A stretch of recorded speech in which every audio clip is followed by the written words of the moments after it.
The Sacramento Kings have won 7 of their last 8 games, including 3 straight wins against the Celtics, Nuggets, and Clippers. Now, they started off pretty slow this season, but they've turned it around in large part to the contributions from Tyrese Haliburton. Now, Haliburton was the 12th overall pick in this year's past draft out of Iowa State. He's 6'5", 175, and he can pretty much do it all. On the season, he's averaging 12 points a game, nearly 4 rebounds, and 5.5 assists, with a PER of 17.69.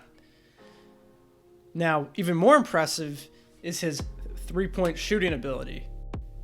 On the season, Haliburton is shooting 44.4% from 3, including a great free throw percentage, 86.7. Now, in the last few weeks, his role has expanded greatly, and he is becoming a critical part to this Sacramento Kings team. And the more minutes he's been getting and the more involved he is with the team, the success has been following. As I said, they have won their last 7 of 8 games, and in large part that's due to the level of play Haliburton has reached. Now, in the first month of the season in December, albeit 5 games, Haliburton was playing about 27 minutes a game. But even then, he was shooting over 50% from the field and 50% from 3. Very good. Although his overall production numbers were 11 points per game, 2 rebounds, 4 assists. Now, we saw an increase in time played, about 2.5 more minutes a game in the month of January, and his production increased, not surprisingly.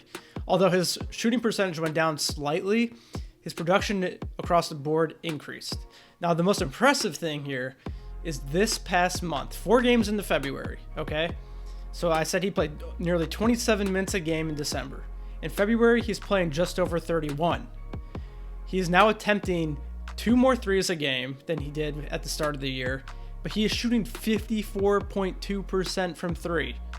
That is incredible. And even better, his overall field goal percentage, 53.5. Now, obviously, the more minutes he gets, the more he plays, the more teams have video on him to, study his film and see his weaknesses and force him into that rookie adjustment that we like to talk about. That, I'm sure, I would anticipate his numbers would go down slightly, but he seems to be the real deal.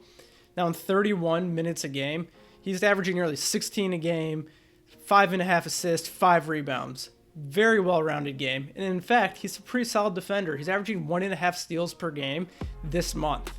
He is making his impact felt on both sides of the court for the Sacramento Kings, and you can see that in the wins and losses for this team. Even more surprising is that the top 6 lineups, plus or minus, for the Sacramento Kings all include Tyrese Haliburton.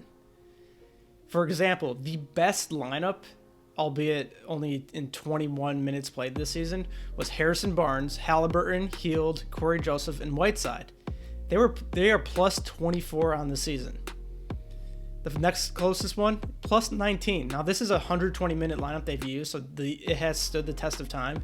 It's actually the second most used lineup by the Sacramento Kings, and that's plus 19. That's Harrison Barnes, DeAndre Fox, Haliburton, Hield, and Holmes. That is incredible. There's 140 total minutes of these 2 lineups, and they blow teams out of the water. They dominate from 3 with these lineups. They have way more free throws attempted. Their rebounding is way up, especially on the defensive side. Their assists are way up. Everything, and steals, everything seems to jump up with these lineups that include Haliburton. Now, as soon as you take Haliburton out, you're at lineup number 7, and that's the most used lineup the Kings have used this year, and that's at plus 6.3. That is nowhere close to any of the top lineups with Haliburton.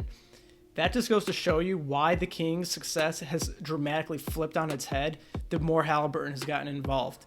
If you pair him with any of these top 6 lineups, the Kings are a different team. I think this says a lot about Haliburton and his potential and how much he means to this team. If he continues to gain minutes, he just had his first career start, this is a chance for the Kings to not only turn the season around, but to potentially have found a franchise cornerstone in such a young, talented guy who's only going to get better.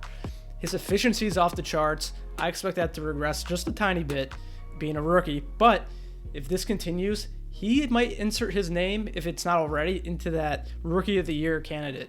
He has the ability and the production to follow, and he's also contributing to team success. That kind of stuff usually gets you in that conversation. So I expect to hear him among the other top rookies by the end of this year. This is a very exciting young rookie prospect for the Sacramento Kings. Thank you for watching 3 Letter League. If you like this video, please be sure to hit that subscribe button below. Thank you.